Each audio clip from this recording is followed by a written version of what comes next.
Good morning, this is Pramod Jaiswal from English Chronicles. Thanks for watching my video. Today I am going to take up synonyms, which comes in, though it carries not much marks, but drop by drop fills the ocean, about approximately 5 marks in CGL and other papers in competitive examination. So you have to have a very good word power. I will try to help you out by discussing the words which are negative. First we cross the words, meanings, and then we come to the conclusion, even if you are not knowing the answer. So there are 4 options given.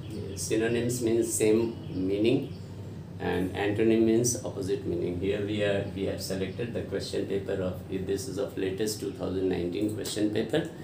These questions have come in 2019 question from CGL to Tier 2.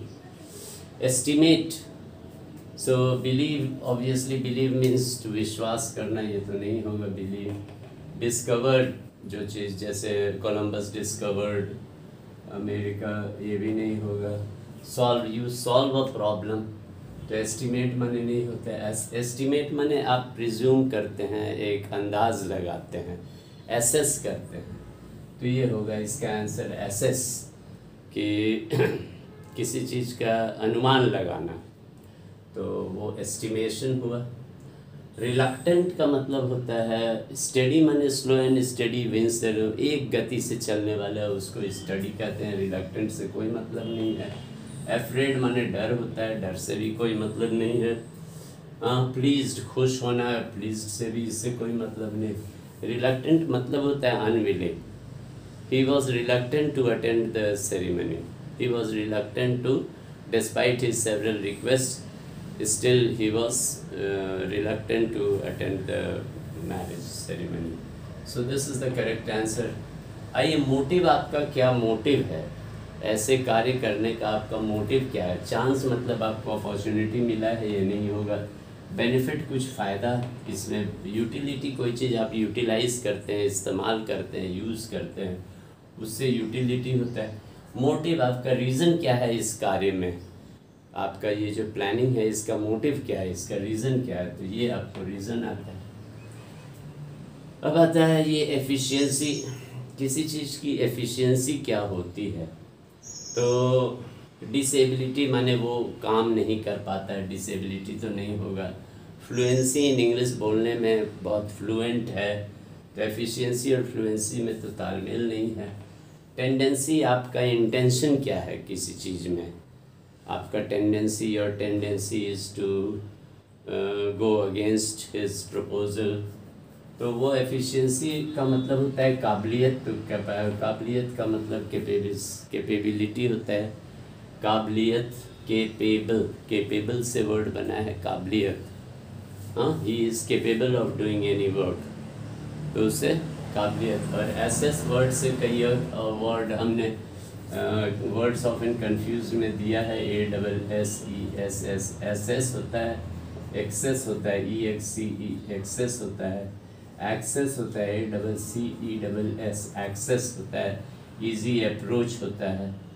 फिर accent होता है, ACCENT accent, the flow, the way of speaking होता है, accent होता है. फिर ascent होता है, ASSENT असेंट माने यस होता है, एग्रीमेंट होता है कोई भी चीज़ को एसेंट. और एक एसेंट होता है ASCENT एसेंट माने going up, that is ascent. तो देखिए इतने सारे वर्ड्स हमने एक वर्ड से आपको दे दिए हैं. तो वर्ड्स ऑफ एन कन्फ्यूज भी यू पीपल शुड वॉच. उसमें काफ़ी वर्ड्स हम डिस्कस करते हैं. एक वर्ड्स को लेकर I give at least 10 to 15 words more. तो एसेंट, इसी का ऑपोजिट होता है डिसेंट, DESCENT डिसेंट. और एक वर्ड होता है डिसेंट, DECENT डिसेंट माने अच्छा होता है. ये गोइंग डाउन होता है, एसेंट गोइंग अप होता है. ए से आगे, डी से डाउन, ऐसे याद रखिए. ए से आगे और डी से डाउन, नीचे. तो भाई ये रैमिफिकेशन है. नेक्स्ट वर्ड आता है रैमिफिकेशन. रैमिफिकेशन का मतलब अगर आप नहीं जानते हैं तो सेटिस्फैक्शन नहीं होता है, संतुष्टि नहीं होता है. संतुष्टि का एक वर्ड है कॉन्टेंटमेंट. कंटेंट. सोर्स, कोई चीज़ का सोर्स तो इससे मतलब कोई नहीं है। कंसीक्वेंस मीन्स रिजल्ट होता है। इन्फर होता है, NFER होता है, एनस्यू होता है। इतने वर्ड्स सारे हैं। एनस्यू माने भी रिजल्ट होता है, इन्फर माने भी होता है, एनस्यू माने होता है, एंटेल माने भी होता है। एंटेल माने इट रिजल्ट्स। तो बसता है इंसेप्शन। इंसेप्शन क्या होता है? Beginning of something.